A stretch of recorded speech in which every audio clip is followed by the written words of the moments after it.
وأقسموا بالله لنبيتنه وأهله ثم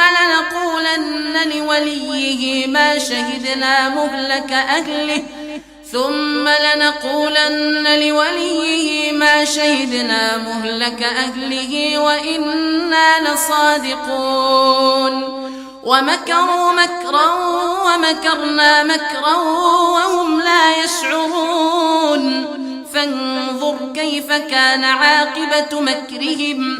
إنا دمرناهم وقومهم أجمعين فتلك بيوتهم خاوية بما ظلموا إن في ذلك لآية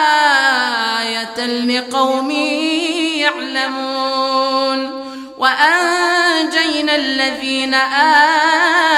آمنوا وكانوا